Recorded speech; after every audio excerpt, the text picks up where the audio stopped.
Hello and welcome to Talk Lit Get Hit, a podcast where we read viral books the internet won't shut up about and rate them lit or shit. We're your hosts Bridget and Laura, lovers of sad girl fiction and tragic endings, fearers of smut, urban fantasy and the who did this to you trope. Join us as we pick apart all the books the internet loves and embark on a journey to figure out why. By the end of this episode, we promise you will have lost 7 pounds, quit smoking for good, and developed a deep, resounding inner poise. For the month of March, we are reading Bridget Jones's Diary. It is the classic comedy by Helen Fielding that has inspired sequels, movies, and oh so much discourse. Bridget, hello, hello. Hello, hello. How are you? I am good. Once again, it's been so long since we recorded somehow, and I feel like we have a lot to catch up on.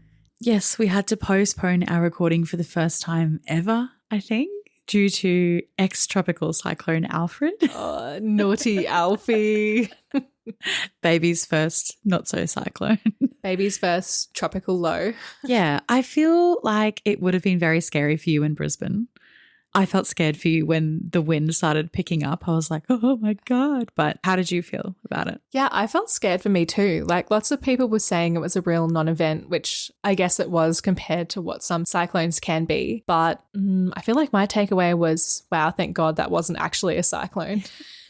Like I live 2 hours away from the coast and it was rainy and windy and a bit scary here. So I don't even know how people that live at the beach would have been feeling. Yeah, or like people who live up north and just endure it every year. Yeah, they breathe them tough up there.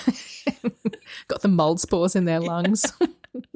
We lost power for about a day and it was actually a blessing in disguise because I was trying to conserve the battery on my phone and I was like, oh, I have to read by candlelight.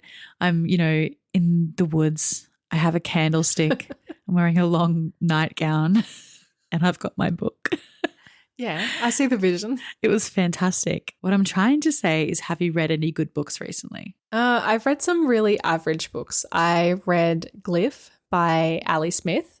And I think this is my last go with Ali Smith. I have tried, I've talked about it on the podcast before, but I've really tried to get into her writing and I just think it's a little bit too inaccessible for me. I don't like it for whatever reason. Glyph was pretty good. It's probably the best Ali Smith I've read, but I just have to admit she's not for me and move on. I read The Alternatives by Quillan Hughes, which is an ARC we received. And again, I think I saw in your review, you said on paper it seems like it would be for you, but it was not for you. And I felt exactly the same. It was so boring. I got to the end and I was still unsure about how many sisters there were. Same. Like 3, 4? I think there were 4, but I thought there were 3 for about 3/4 of the book. I switched to the audiobook about halfway through and one of them had an American accent and I was like, when did you pick this up?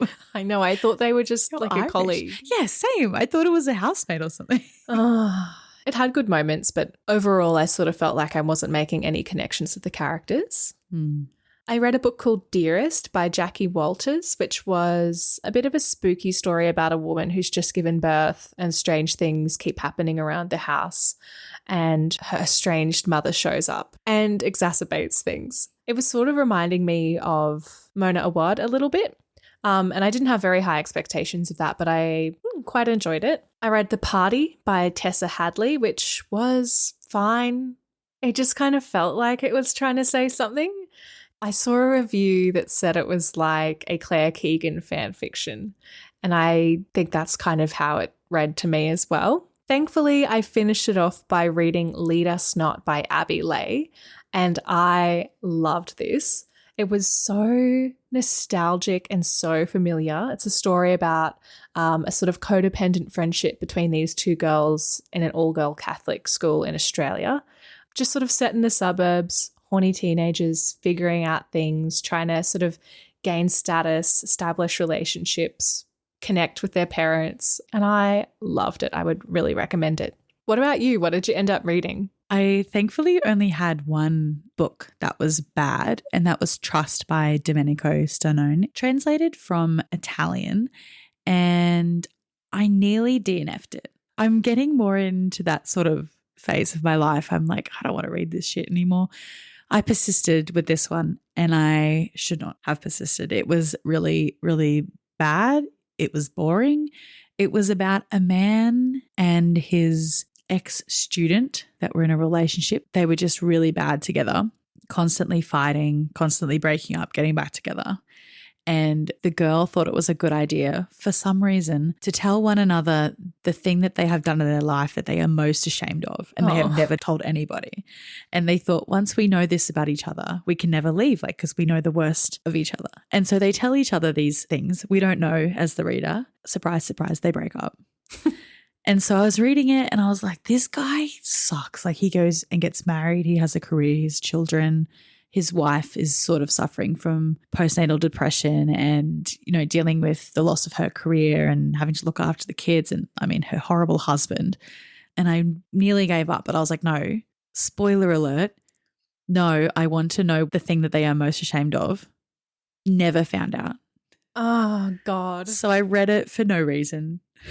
So don't read that book. You know, he wrote that being like, yeah, they're going to love that. Yeah, no, I hated it. It was so bad. But thankfully, I washed the thought of that away with some really, really good ones. I listened to the audiobook of Brutes by Diz Tate, and that was so, so good.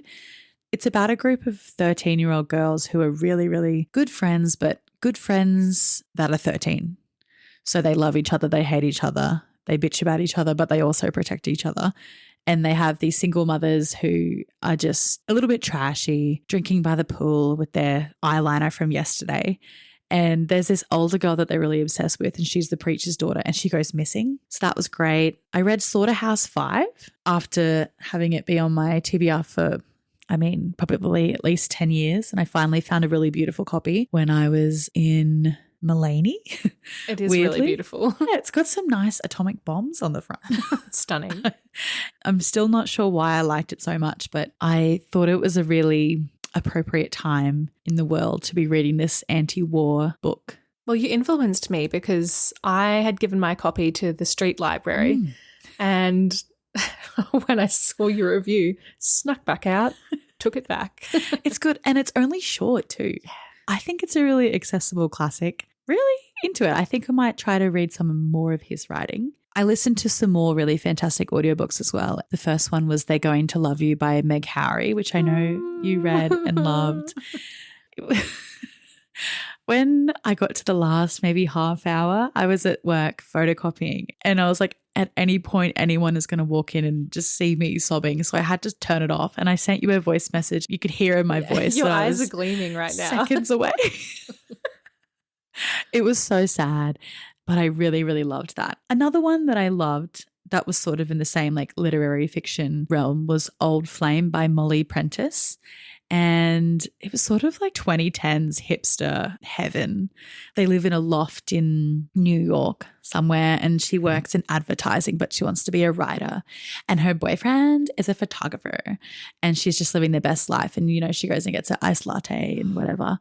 She's just trying to grapple with my career. I want to be a writer, but it's not going to pay the bills. I don't have health insurance. I think I want to be a mother. I'm not sure if I want to be a mother. My boyfriend kind of sucks. I want to go to Italy. I mean, I'm making it sound a bit frivolous. It was very good. It sounds good. The last fantastic book I read this month was Night School by Lee Child. I'm back on my Jack Reacher bullshit. I can see it on your shelf there. So good. I read it across 2 days, I think. And the second day I took it to work and I left it at work for the weekend. I was distraught. So I had to find a copy online and I was just reading it on my phone. And then I went to Bookfest the next day and I'm like, I'm going to get so many Lee Child books. Couldn't find a single one. The hell? I don't know if I missed a table. I should have given you my granddad's bookshelf because he actually had a notebook on his bookshelf as well that was like his analog version of Goodreads. Amazing. And he'd written all of the Jack Reacher titles that he'd read. Oh, Jack Reacher. I feel a little bit confused looking at what I've read so far this year because, you know, Glyph, The Alternatives, Dearest, The Party. I don't know why I've made these choices because I think all of them are books where I've thought, Oh, I'll just give it a go. It could be good. And I know I do like to be surprised and read a book that is unexpectedly good. The only book on paper that seemed like it was going to be exactly up my alley was Lead Us Not, and it's the only book that delivered. So I don't know why I made these choices.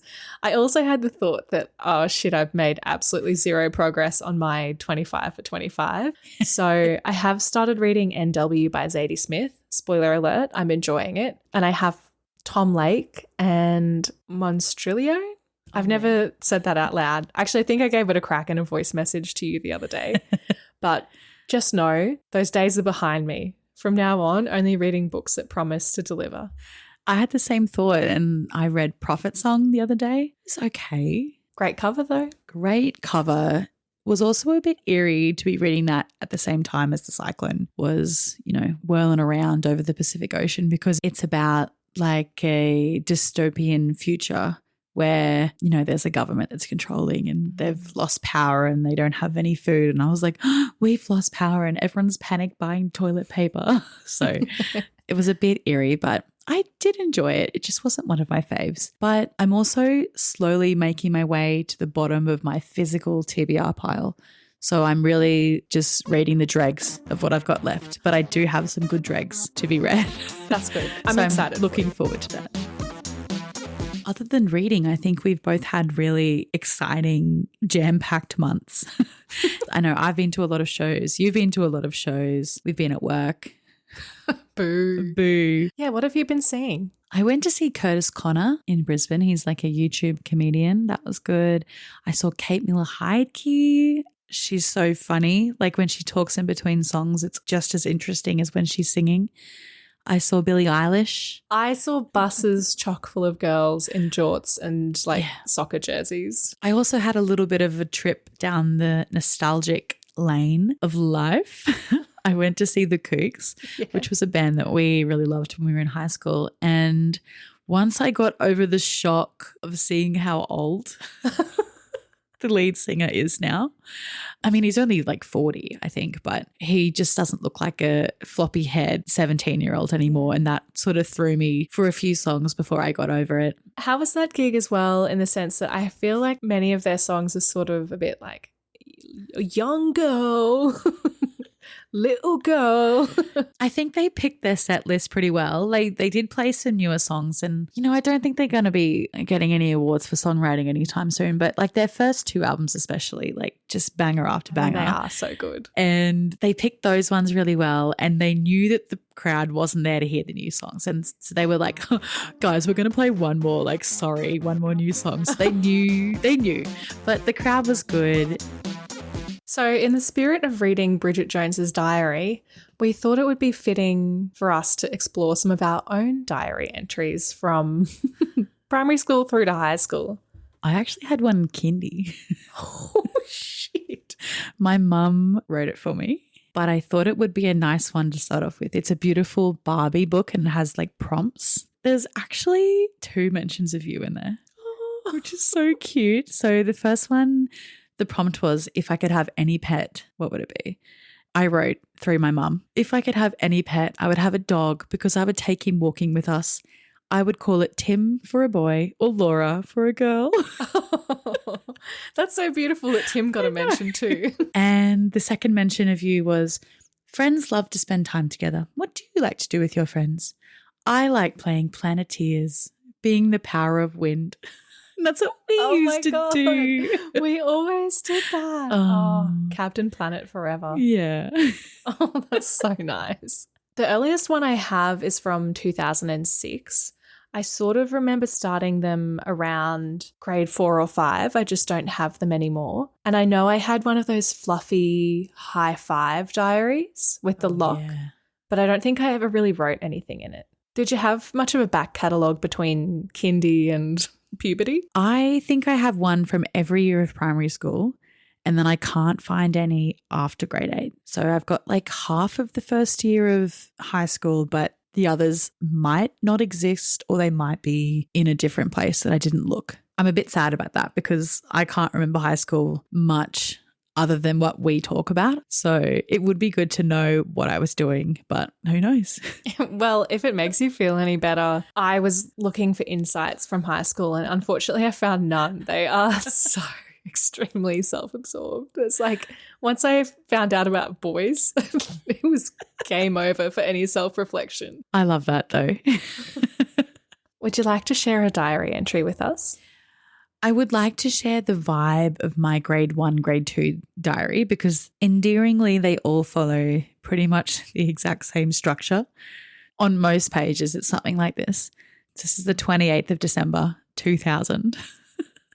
Today is raining. We went shopping and bought my school books for grade 2. We watched Toy Story 2. We played hairdressers. It was fun. Pretty much every single page ended with it was fun. Oh, that's and it's so nice. So sweet. This is the 29th of December, 2000. Today the Telstra man came to fix the phones. We went to the video shop. The lady behind the counter said we were beautiful. Then our outfits got dirty, so we had to change. It was fun. It's very cute. So it made me feel a bit sad. I think what made me feel even sadder was as I got older, I could tell the influences of the media that I was consuming at the time. So when I started reading Total Girl, my narrative voice completely changed. And so I was saying things like my favorite kind of clothes is anything funky. And I was writing in Pig Latin, which I think was a big thing in like Saddle Club or Babysitter's Club or something. You try out your different styles of handwriting. Yes. Like the hearts for with like the dotting the curls. I. Yeah, curly. I wrote cool, huh? Like I bought a new pink bike. Cool, huh? I did that too. Yeah, it's quite embarrassing. The influence of the media was oh so heavy in all of my diary entries as well. Before I was obsessed with boys, I was absolutely obsessed with my image. And a diary entry from January in 2006 says, "This year I want to lose some weight." It's important to note that I had no idea how to spell lose. I wrote loose every time. Ideas, OWL, Operation Weight Loss. Lunches, Vegemite sandwich, salads, ham, carrots, apple, water. Exercises, stretching, jogging on the spot, girl guides, karate, racing with Matt, play horses, jazz dancing, sit-ups for 30 minutes, netball training. Leisure, play Sims, in brackets, 2 hours. Say no to candy, sweets, chips, hot and potato, and a second glass of fruit juice. You know, what I love about us is we are and have always been list girlies. Yes. Self-improvement constantly. I'm writing things like exactly like that. Yep. From when I was 9 onwards. Yeah, that was something that really struck me about my diary entries, and it made me feel really nice because I think I've always been a resolution setter. I've always been a dreamer. Something that cracked me up was after I got my period, every time I wrote a packing list, tampons and pads were at the top of every single packing list that I wrote. I was just clearly so chuffed. I have another one from that season of life where we were learning about our bodies. It's also from 2006. Today we had HRE. It was so boring. We learned about all the boys' stuff as well. Erections, wet dreams. It was pretty bad. Redacted is full of surprises. Today her legs were shaved. Holy beep. I wish I could shave my legs. They are really hairy.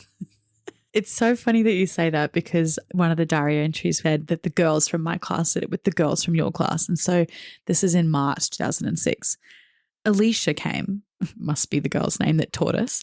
Alicia came and gave us some good advice about boys. Girls are pots and boys are lids. Don't force the wrong match together. That is true. I mean, I could never like Redacted or someone. So funny. Obviously, I really liked him, but I was lying to myself. I was constantly like judging people as well, like for doing things that were naughty or being rude in class or something. There's one I wrote maybe like grade 3 or grade 4, and it said, "Today is my brother's birthday. I think it was his 6th birthday. Here's him writing his name. He's a bit wild. He needs to learn how to write in a straight line. Okay, write later when the party's over. And then I wrote later when the party was over. 6-year-olds can be so frustrating. I am telling mummy not to have another party until they can prove that they are going to behave.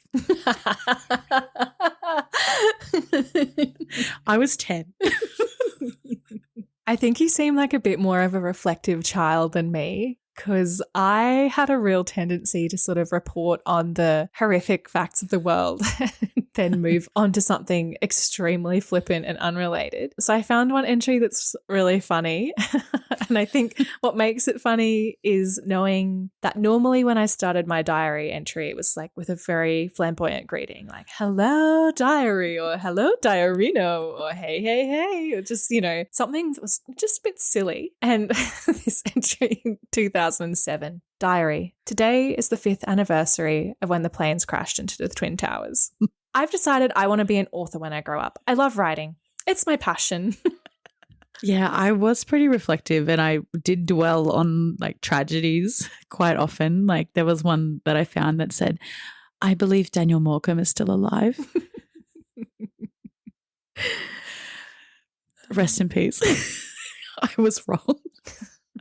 I also wrote out my own obituaries for Steve Owen and Peter Brock. We've talked about this in the podcast before, but obviously that really affected me. I told you that I was counting special mentions of something, and I'm actually so excited to have found this. On the 15th of January 2008, my diary entry said this: holy moly, I just read the best book. It was called Twilight by Stephanie Meyer. The main characters are Bella Swan and Edward Cullen. Edward is flawless, perfect, and I am in love. I want to get back to reading Twilight for the second time now. Bye. And then 5 days later on the 20th, I finished reading Twilight twice, and now New Moon and Eclipse. They were all amazing, and I'm more in love with Edward than ever. I swear, ... if he were real. On the 8th of February, I just read the end of New Moon again. Ha, ha, ha. I was absolutely bawling. Tears were streaming down my face, and I was sobbing like crazy. It was funny. Edward always says stuff that makes me cry. He's just so perfectly romantic and gentle, caring, witty, and old-fashioned. I love him. On the 18th of March, I reread the Twilight series again, and I cried again. Ha, ha, ha. Edward's just too perfect. I was never Team Jacob. I agree with all of your points. I am kind of glad that I couldn't find any high school ones, because as I was getting older, the entries were becoming more and more excruciating. When I was in, I think, grade 5, I decided to start a band with my friends. Along with the media that I was like reading or consuming, I can also tell what music I was listening to at the time. And so I've always been a singer-songwriter big fan. And so I started with Delta Goodrem, and then I moved on to Avril Lavigne, and then the Veronicas, and then arrived at Taylor Swift in 2007, never looked back. 2004 was like right at my peak of Avril Lavigne. It was, I think, just after her second album was released. And obviously I was very inspired. And so this is an entry from the 12th of November, 2004. Let's get to the point about our band. We're called Poison Angels. Cool, huh? I came up with a name. We've written 2 songs, Talk to the Hand and Homework Sucks. I am working on one called Took Him Away, and my friend's working on one called I Love Him. I think I'll write Took Him Away now. And then I just started writing a song. So this is my new song. He was pretty, cute and all. He was silly, funny and all. He used to be mine, then she came and, chorus, took him away. She took him away from me. Can I help but say, he was mine before you came and took him away. Verse 2. I can't bear it. I'm so lonely. I love you still. Even though you're hers now, I wish she hadn't come and repeat the chorus. And then this is the bridge. You used to be mine. Yeah, I know. But can I at least say goodbye and give you one last kiss? ... Goodbye. It's really kind of good. Also, just like to mention, one last kiss would have to be the first kiss as well. Like there was no one. Yeah. I think this is just like a mix of many like Avril Lavigne songs, probably a few Delta Goodrem ones, just doing my best, trying to write my feelings out in a dog-eat-dog world. This is probably one of my most excruciating ones I could find. I had this real idea of myself as this sort of social outcast, like a real misfit. And at the start of this entry, I'm really going off because Dad's come into my room apparently and said, you need to keep your door open. And I'm not happy about it. It says, in my room, I can write, sing, act, dance, and there's nobody to judge me. I'm completely my own person. I'm different, maybe a little too different, wilder, eccentric, kind of pensive. If I just suppress that, I'll be okay. Even at school, I feel like I can't be me. But I don't understand when I ever felt like I couldn't be me at school. We did embarrassing shit at school too. Like we were... I don't think I was holding back. I don't think so either. We dressed up as old men. I think that's enough self-reflection for now. We should probably get into actually talking about Bridget Jones's diary. So, Bridget Jones, would you like to share with me your initial thoughts, expectations, hopes and dreams for reading this book? I can't remember when I first read this or watched the movie. I definitely watched the movie before I read the book. I think we watched it quite a few times when I was young, like when it was first released. And I was talking to my mum and she reminded me that we used to watch it on New Year's Eve. I can't really separate the book and the movie because of that. But I know that I did log the book on Goodreads for the first time in 2022. I could have read it before then. I'm really not sure. So because of that, I don't really have any initial thoughts because I've watched the movie quite a bit. I've read the book quite recently. So I sort of knew what we were in for. How about you? I don't think I've ever read this. And I'm sure I've watched the movie at some point, but it's not something I've seen more than once. So I feel like I didn't have very strong feelings about it. I have to say I probably was leaning towards not being very interested in reading it because I think my expectation was that it would be quite outdated and just sort of unfunny, maybe a little bit whiny. Generally, I think if lots of people find something funny, then it's normally not very funny at all. So I just wasn't very interested. We're mere minutes into our discussion and we've already had a few mentions of the movie. So I think now is the right time to say that our bonus chapter for this month will be on the Bridget Jones's Diary movie. And we're going to try our best to separate the two.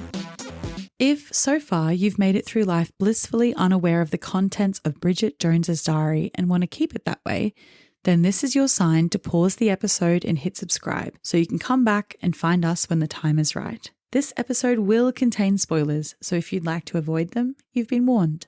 In our episode this month, we may be discussing themes of body image, calorie counting, weight obsession, and cheating. Meet Bridget Jones, a 30-something singleton who is certain she would have all the answers if she could A. lose 7 pounds, B. stop smoking, and C. develop inner poise. 129 pounds. How is it possible to put on 4 pounds in the middle of the night? Could flesh have somehow solidified, becoming denser and heavier? Repulsive. Horrifying notion.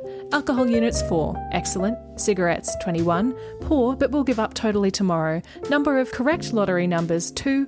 Better, but nevertheless useless. Bridget Jones's Diary is the devastatingly self-aware, laugh-out-loud daily chronicle of Bridget's permanent, doomed quest for self-improvement. A year in which she resolves to reduce the circumference of each thigh by 1.5 inches, visit the gym 3 times a week not just to buy a sandwich, form a functional relationship with a responsible adult, and learn to program the VCR.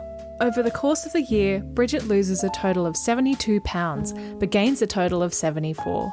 She remains, however, optimistic. Through it all, Bridget will have you helpless with laughter, and like millions of readers around the world, you'll find yourself shouting, "Bridget Jones is me." Oh my God, Bridget Jones is me. Bridget Jones is me. How do you feel about Bridget Jones now that we have finished reading? Well, I'm happy to report, Bridget Jones is me. I'm so happy to be surprised. I love this so much. I found it so incredibly funny. I found it surprisingly life-affirming, and I thought it was deceptively intelligent. I had a great time reading it. How about you? I think deceptively intelligent is a perfect way to describe it, because on the surface it seems so dumb, so frivolous, so silly. But I think when you think about it for half a second, you're like, oh, no. Yeah. I think the last few years on the internet, there's been a bit of a switch up in the way that we're talking about aging and body image, and I guess moving into body neutrality instead of body positivity. I think also finding your color, finding your aesthetic. And I feel like we might be regressing back into the age of Bridget Jones. Yes. There were so many parts of this that felt as though it was a TikTok that I had recently seen. And I can't remember thinking that the last time I read it, which I think I said before was 2022. Heroin chic is back, baby. Yeah. Nothing tastes as good as skinny feels. Oh, God. Well, let's start talking a little bit about Helen Fielding, the author. I did a little bit of reading about Helen Fielding. I found out that she was born in Yorkshire. She worked for many years in London as a newspaper and TV journalist, so she's living the 90s, 2000s rom-com dream. I feel like this fits with the character of Bridget. In my mind, Helen is Bridget, but I guess, as we said before, Bridget is me. So I guess Bridget is also her. What I was most interested in reading about was finding out how Bridget Jones came to be. When Helen Fielding was working as a journalist and a columnist, the Bridget Jones columns began. And so these were first published in The Independent and then moved to the Daily Telegraph. Bridget was born when she was asked to write a diary about her life as a 30-something single woman. She thought that this would be too embarrassing, so she created an over-the-top avatar to cop the heat, I guess. So then these diary entries formed the basis of the book Bridget Jones's Diary, which was published in 1996, which I think is worth having in the back of your mind as we go through this discussion. Yes. It doesn't excuse it, but it does explain it. It's a saying I always like to keep in the back of my mind. From there, it has received many, many, many, many accolades. The first one that I want to bring up is that it was included on BBC's 100 Most Inspiring Novels. I'm not quite sure how I feel about this. Other books on this list also include Beloved by Toni Morrison, The God of Small Things, The Color Purple, To Kill a Mockingbird, Twilight. Oh, that is... It's, yeah. While I think it's so funny, I think it's such a clever book, I don't know if you should be aiming to live your life the way Bridget does. She doesn't make great choices. I'll throw my hat in the ring for the inspired category. I'm not taking inspiration in the form of yes, I want to replicate her actions, but I found her utter determination to just keep going. Yes. I found that really, really charming. I found the same thing, and I just thought she just doesn't let up.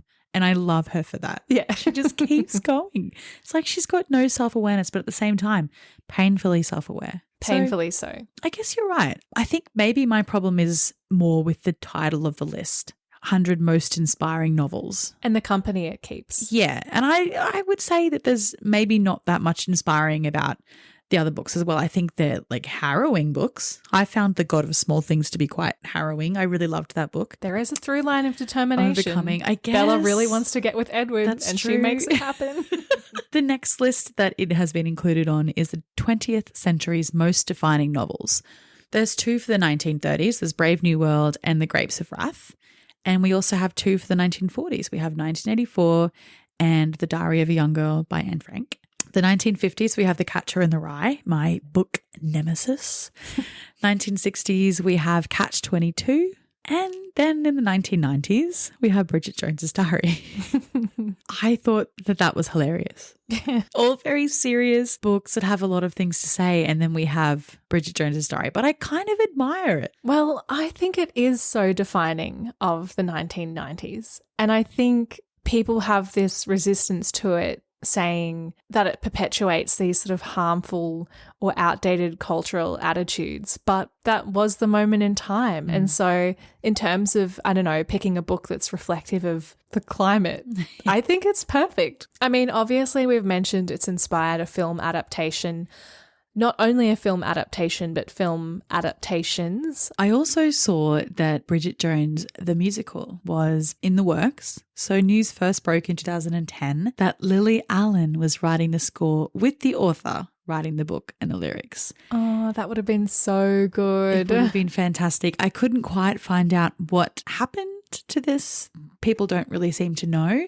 Lily replied to a tweet in January 2024 saying that the songs that she had written for the Bridget Jones's musical were someone's theatre Roman Empire, saying, "Ugh, these songs are so good. I have to believe that it will happen one day." Oh, I have to believe too, Lily. So I think we've established, yes, to a degree, both of us were screaming Bridget Jones is me.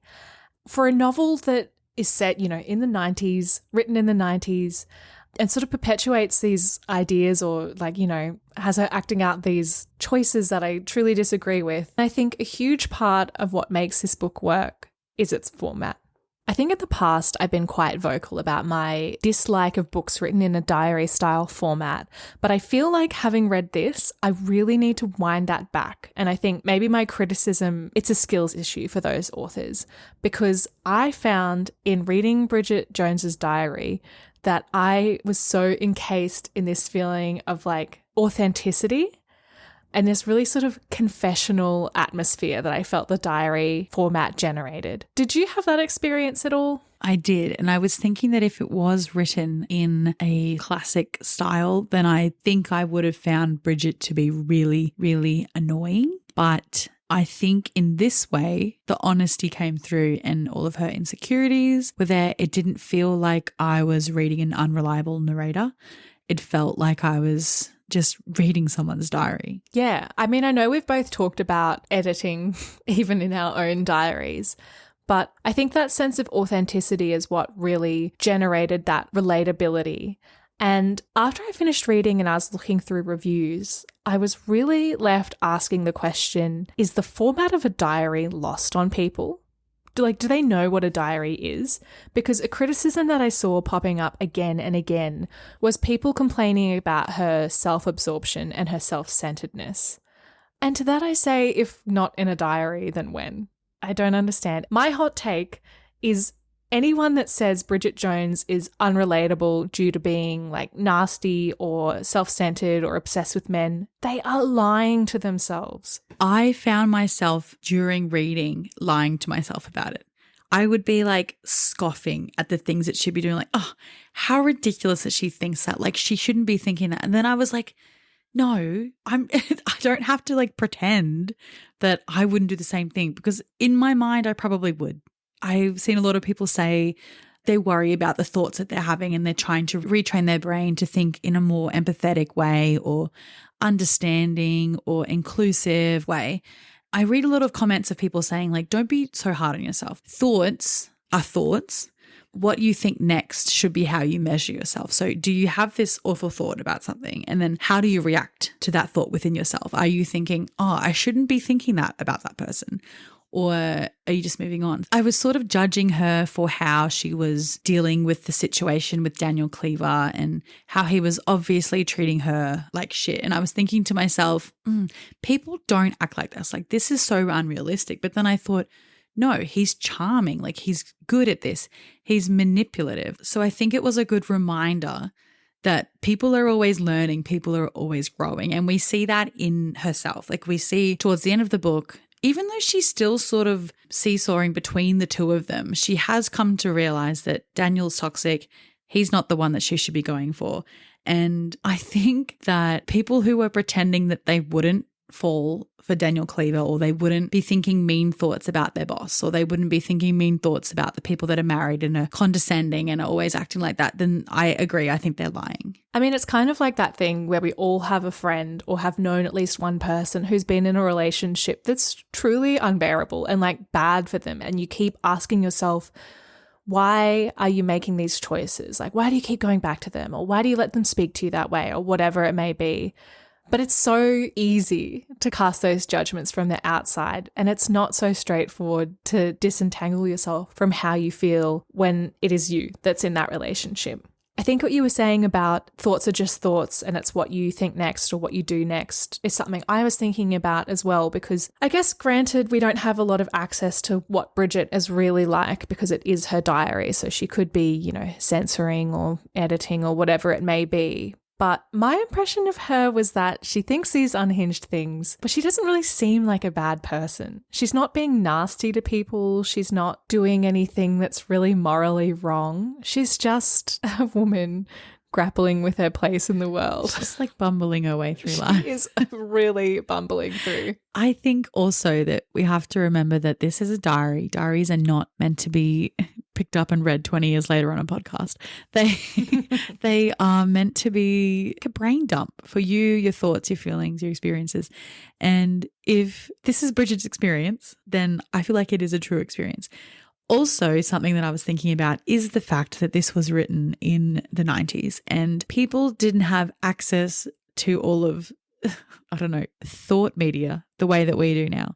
And so we see that she's trying to improve herself constantly. She's reading self-help books, a lot of the ones of the time, like Men Are From Mars, Women Are From Venus. That was the vibe at the time. I remember seeing those books in like my aunt's bookshelves or, in the shops or in magazines being referred to. And that was the learning that people were going through at that time. And I think coming into like a new millennium and coming into a new sort of wave of feminism, I guess, Bridget was in the business of self-improvement. It just is a different business to the one that it is now, if that makes sense. So she was learning through her mistakes as well. The way that the book generates this really authentic impression of Bridget and the way that we either identify with what she's feeling and doing or reject that is also a useful tool in sort of challenging these norms or stereotypes. You might be thinking, I feel this way too, but why? What are the systems that exist that cause me to feel this way? Or, what a ridiculous, unfeminist thing to do, Bridget. And then maybe have a little bit of self-reflection. Why are you being so critical of her? Why are you so upset with her?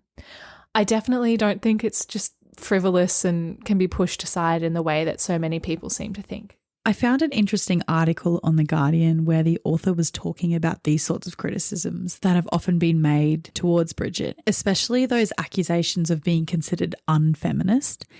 And so Helen Fielding said, I think that if you're not a fan of irony as a form of expression, then a book that contains the line, there's nothing so unattractive to a man as strident feminism, is going to make you cross.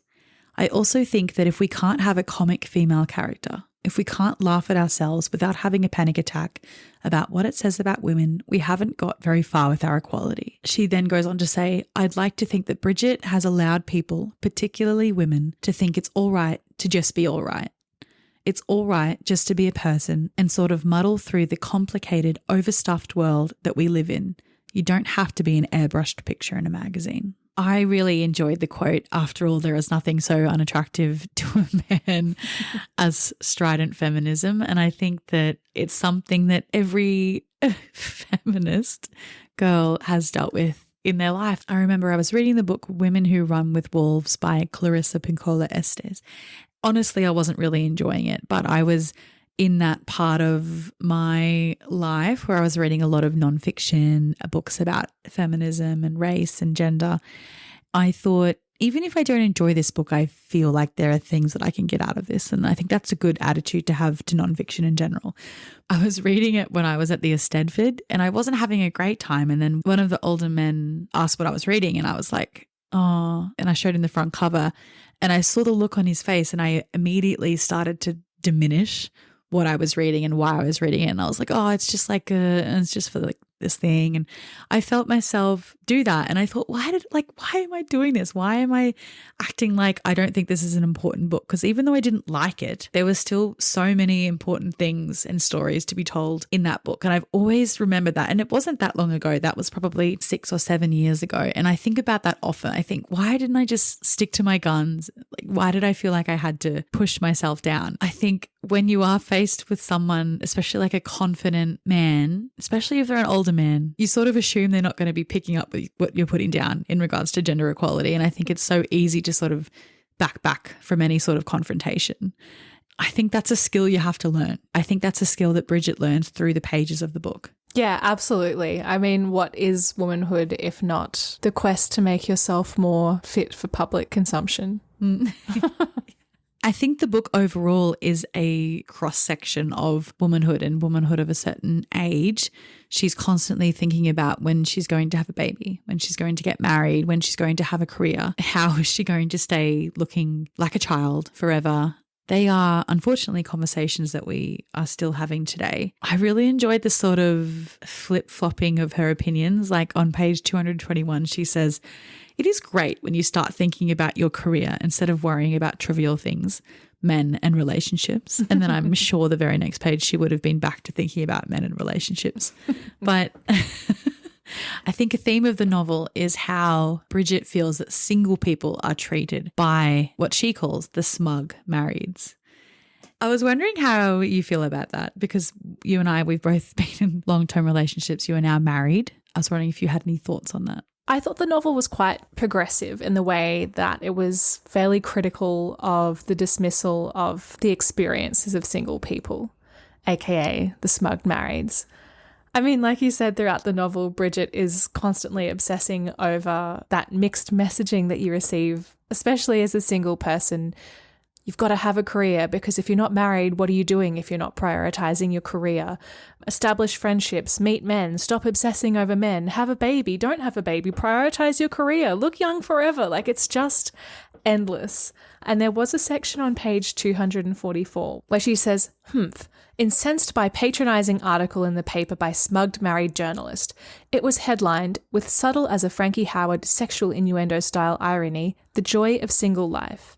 They're young, ambitious, and rich, but their lives hide an aching loneliness. When they leave work, a gaping emotional hole opens up for them. Lonely, style-obsessed individuals seek consolation in packeted comfort food of the kind their mother might have made. Bloody nerve. How does Mrs. Smug married at 22 think she knows? Thank you very much. I'm going to write an article based on dozens of conversations with smug marrieds. When they leave work, they always burst into tears because, though exhausted, they have to peel potatoes and put all the washing in while their porky bloater husbands slump burping in front of the football, demanding plates of chips. On other nights, they plop wearing unstylish pinnies in big black holes after their husbands have rung to say they're working late again, with the sound of creaking leatherware and sexy singletons tittering in the background. And I love that. I mean, it's quite reductive, but I thought it was very funny commentary on married life and the way that people who are married can often feel that they've achieved this level of enlightenment that single people couldn't possibly dream of. Because, as we said at the top of the episode, it's still a conversation we're still having. I see so much on TikTok about, child-free by choice, and there's always like thousands of people in the comments being like, you're actually dumb and you don't have the tools to make this decision and you're going to regret it, and who's going to wipe your bum, and people, who's going to look after you when you're old? Yeah, people just can't accept that other people don't want to live the same life as them. And I mean, I think that's an enduring theme of this book. I think so too. I think that the last, I'd say 10 years of my life, people have been asking me, when are you going to get married? When are you going to have kids? And people have started asking my mother, when are you going to get grandkids? And I feel like there's nothing that some people love more than other people's business. And like, once again, talking about women's bodies as well. When is she going to have a baby? When are you going to do this? It's like you're not enough until you've done those things. And I remember when I got engaged, people were like, finally, you've finally engaged. For me, it's never been a goal. It's never been a goal of mine to get married. It's not something that has plagued me like it has plagued Bridget. But I think that is because of the time that Bridget grew up. Bridget wants to have this single life and she wants to be respected for being single, and she basically wants to be left alone because she's single. She doesn't want to be talking about it. She doesn't want to be reminded that her biological clock is ticking. But at the same time, she doesn't want to be single. I think that is because of the messaging and the lessons that have been drilled into her, obviously by her mother, probably the media, probably her relatives all around her. And I thought it was very interesting when it came to the mother's storyline, where she has realized that she didn't want to be in a marriage where she felt underappreciated. And so on page 53, Bridget's mother says, "Darling, it's merely a question of realizing when your father retired that I had spent 35 years without a break running his home and bringing up his children, and that as far as he was concerned, his lifetime's work was over and mine was still carrying on, which is exactly how I used to feel when you were little and it got to the weekends. You only get one life. I've just made a decision to change things a bit and spend what's left of mine looking after me for a change." And I think that Bridget's mother is sort of set up to be the villain in the story, and I think that later on in the book she makes some pretty poor choices, but I really feel like that is nothing unreasonable. No, I thought that was one of the more rational lines of thought in this book. Yeah. I feel like when I read it, I was like, yeah. Yes. I understand that it's not the type of feminism that we necessarily aspire to, and it's not the type of feminism perhaps that we're used to seeing now. But reading lines like that and understanding the sort of, I think, irony that's evident throughout this book, I was kind of left wondering, how are you interpreting this as an unfeminist book? I mean, there is like the very obvious way that she sort of continues to perpetuate these really sort of outdated ideals and, you know, is, I guess, shallow and preoccupied by men. But I think that sentiment is there as a baseline throughout the book. And I think it's what Bridget aspires to. And it's all of this societal messaging that's addled her brain that keeps getting in her way to get there. And I think that if people are going to make the argument and say that people these days are not as self-absorbed, I think spend some time on TikTok. Yeah. We're all self-absorbed. But I also think, is that a bad thing? I mean, unless you're hurting other people in your quest for yourself, but your life is about you. So why shouldn't you be the most important person in your own life? Yeah. One of the major criticisms that I saw of this book was obviously related to it being quite harmful, particularly in relation to the sentiment around weight loss and weight. I don't want to be dismissive of other people's feelings here, because I know how triggering conversations around weight loss can be. You know, even things like finding out, you know, your friend is 165 centimeters, the same height as you, but they weigh 60 kilos and you do not. It can really send you into a spiral. And so I understand how Bridget talking about her goal weight and her current weight and meticulously tracking that progress could be harmful. But I think for me, my takeaway was that she spent all of this time and energy thinking and caring and obsessing over this. And in the end, it didn't matter. And I found that to be quite freeing. I thought the way that she charted her weight, her calorie intake, her alcohol units, whatever it may be, for it to have absolutely no impact on the events of the story whatsoever was so liberating. It was liberating, and it was so funny when she did lose the 10 pounds or however many she wanted to lose. Everyone was like, "Are you okay? Yeah. You look shit." And she was like, "I have spent my whole adult life trying to get to this weight and I looked better before." Thought it was so funny. I also think, is it harmful or is it realistic? Keeping in mind that reality can also be harmful. Just because it's realistic doesn't mean that it's not harmful. But I mean, so much of body image, diet culture, etc., is harmful in its existence. I thought this quote on page 257 really hit the nail on the head. She's recalling a conversation that she had with Tom where he was saying that he was too fat and was going on a diet, and he asked her advice about how many calories you're supposed to eat if you're on a diet. And she immediately responded and said, "About 1,000. Well, I usually aim for 1,000 and come in at about 1,500, I said, realizing as I said it, the last bit wasn't strictly true. 1,000, said Tom incredulously. But I thought you needed 2,000 just to survive. I realized that I have spent so many years being on a diet that the idea that you might actually need calories to survive has been completely wiped out of my consciousness. Have reached point where believe nutritional ideal is to eat nothing at all, and that the only reason people eat is because they are so greedy they cannot stop themselves from breaking out and ruining their diets. And I mean, how many times have we had a conversation with someone, or they've overheard, or someone's told them that they're going to have a piece of cake because they've been good, or they shouldn't, or take these away from me, and all these things. Like, people do not view food as a source of energy. It's a source of calories, and calories make you fat. Yeah. That's how people view food. And I think the way that Bridget makes this realization and then goes on to be able to list the calories in any food. She says there's 75 calories in a boiled egg. She knows how many are in a small peeled banana. She knows the calories in a black olive, in a box of milk tray. She knows all of this off the top of her head. She can't answer questions about times tables. Yeah. Doesn't she have some sort of line of thinking about, like, what else could I have achieved if this wasn't all in my brain? Yes. And it's funny that she makes this realization in relation to Tom. She says that she is quite worried about Tom. I think taking part in a beauty contest has started to make him crack, and he is becoming insecure, appearance obsessed, and borderline anorexic. And so I think it's very telling that she's worried about Tom, and she sees these things in Tom, but she can't see them in herself. I just find her such an empathetic character because none of this, it's not her fault.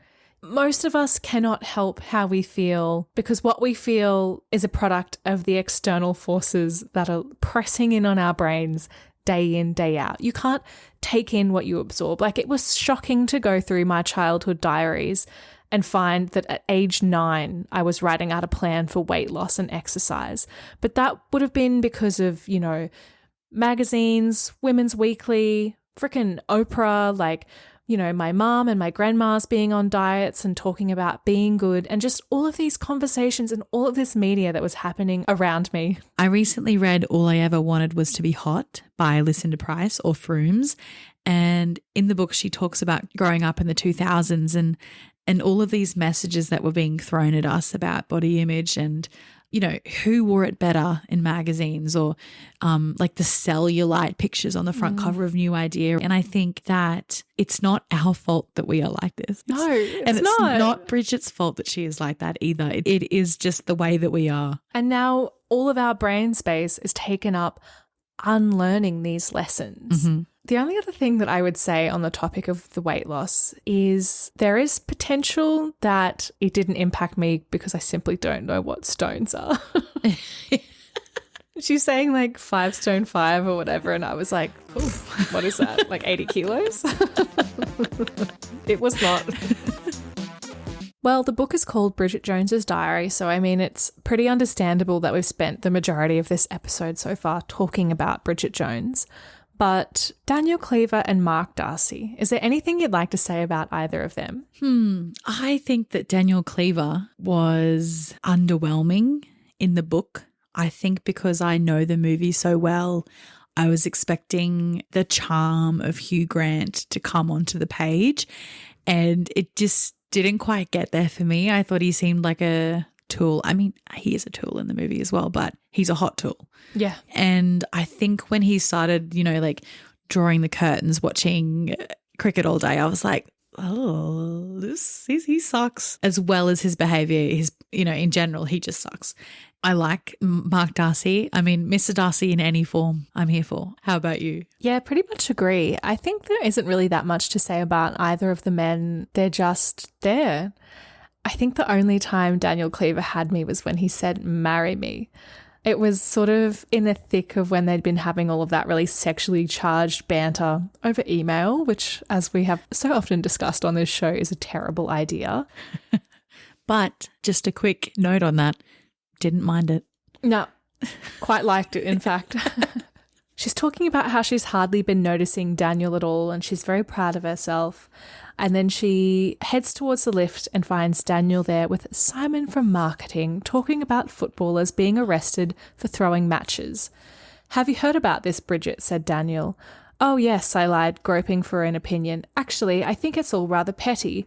I know it's a thuggish way to behave, but as long as they didn't actually set light to anyone, I don't see what all the fuss is about." Simon looked at me as if I was mad, and Daniel stared for a moment, then burst out laughing. He just laughed and laughed until he and Simon got out and then turned back and said, "Marry me," as the doors closed between us. And I don't know why that worked for me, but I just thought that is very roguish, very cheeky. I liked that bit too, but when I read that, I was sort of thinking more about Bridget in that moment, and I was like, she is so ridiculous, but it's so endearing that she tries to put herself in these situations. She doesn't have the skills to get there.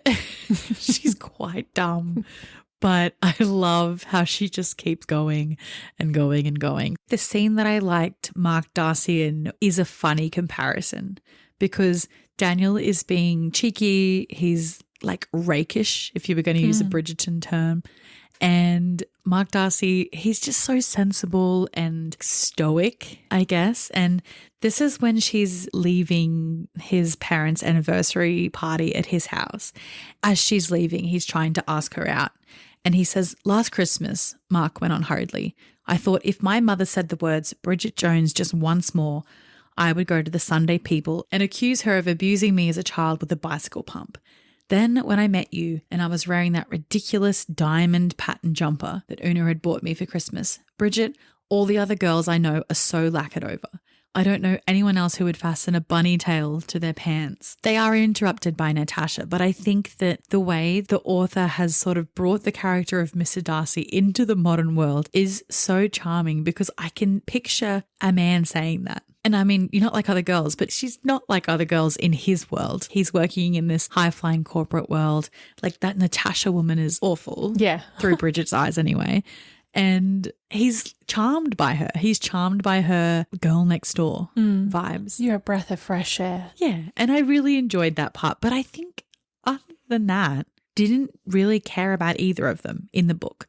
I think they were good side characters, but my focus was on Bridget for most of the time.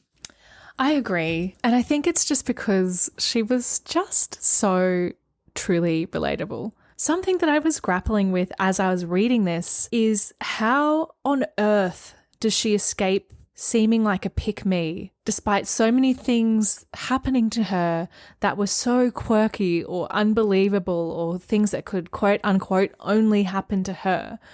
You know, like we've read so many books where things like, you know, the character wears like odd socks or like spills their coffee or something like truly mundane happens to them and they wallow in it. It's like it could only happen to me. It sort of ruins their day. It defines their interactions with the people around them. And I think that is the difference between those characters and Bridget, because she absolutely never dwells on these really weird things that happen to her. She has so much determination. She is relentlessly plowing forward. And I just think her acceptance of these things happening to her and her sort of indifference to things going wrong is what really sets her apart. And there are some mortifying things that happen to her. I don't know how she can move forward through her life. And actually, I take it back before I am inspired because if one small thing happens to me, I think about it for days. Yeah. If I threw the blue soup dinner party, I could never show my face again. Speaking of the blue soup dinner party, quickly I have something to say about her friends. For most of the book, I was thinking that they weren't very good friends, but I really did like how they treated her when she was down, when they knew that she wouldn't be able to pull off the dinner party and they came to pick her up in a nice way. They accepted her blue soup and all. I sort of thought that the hot and cold nature of their friendship group was quite entertaining as well. Like there was a quote on page 289 where she says, "Oh God, I hate it when Tom is happy, confident and getting on well with Jerome, much preferring it when he is miserable, insecure and neurotic, as he himself never tires of saying, it's so nice when things go badly for other people."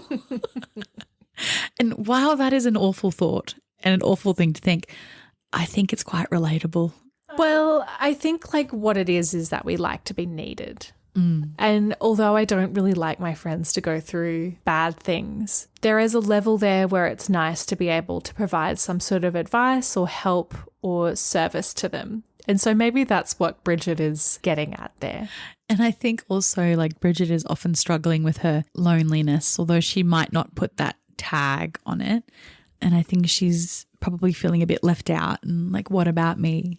Another section of the book that I found relatable in a way that may reflect poorly on me was when Tom was missing and they were really starting to become quite nervous as to where he was, and all of the friends were in on a sort of search party looking for him.